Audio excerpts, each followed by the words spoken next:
sa pagpapatuloy ng ating mga balita. Pinagkalooban ng pamahalaang probinsya ng Zamboanga del Sur ang ilang mga barangay na sakop nito ng nasa 28 mga elf truck. Ang iba pang mga detalye ihatid sa atin ni Eric Bachelor. Umabot sa 28 na mga bagong elf truck ang ipinagkaloob ng provincial government na magagamit ng mga benepisyaryong barangay sa lalawigan. Kinahanglan jud ang mobilization, no, kay para pag-access sa mga gamit sa mga importante, no, nga mga emergency magamit yun sa barangay level. Di na kinahanglan maadto pa sa lungsod, mga igtabang, kung dili sa ilang level makahimo na jud dako kayo ni siya igtabang. Pwede po ni siya gamiton sa mga post-harvest facilities, no, nga mohangyo ang mga katawhan nga magpa-deliver dito sa dakong syudad para makakuha sila og mahal nga mga produkto, no, nga mabaligya nila sa maayo nga presyo. Among pasalamat, no, sa provincial government in behalf sa LGU Mulave. Dako kayo ni ikatabang kaning bunggo ang ilang gihatag sa duha ni kabuok sa barangay Blancia ug sa barangay Sudlon.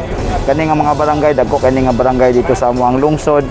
Ilabi na karon nga panahon sa pandemya, na mga pasyente nga kinahanglan sila sakyanan, although namin mga ambulance sa munisipyo, pero dili man gud nato makita tanan tungod sa kadaghanon pod sa bulk sa pasyente, so pwede nila ni magamit as health. Nauna na ring binuhusan ng road project ang mga benepisyaryo ng mga barangay na siyang may maayos na daan na. Ampingan yun nila o karon kay na sa itag hapit naman yung eleksyon nga ilang i-continue kanang giingon na to 18-0 mo biya na kadadto ko sa barangay inako kani jud ang inyong lantaw kay naa mo may dalan, so unsa inyong kinahanglan, so sakyanan na jud timely kayo kay ang dalan karon from poblasyon to Maralag na open sa kuan pasabol na nanay gigrabahan na. And then, muna gitrabaho sa provincial government. Pero sa amo ang kinigitaon to counterparting from the barangay, LGU, and the province ang equipment o mga crude oil po.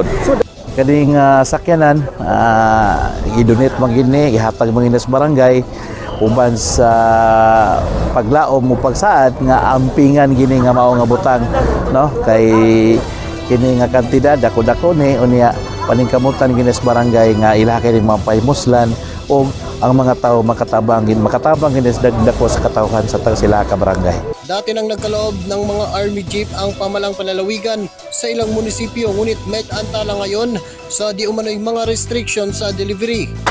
Although na-delay gamay sa delivery because of the pandemic nga nag-isod ang transportation, pero at least before election among na-distribute ni kay sugotag sa dili bisag pag na-election dili man nato may eleksyon ba ng mga sakiton, may eleksyon ba ng mga problema sa barangay. Eric Bachelor para sa Agila Pilipinas, matatag, matapang, matapat.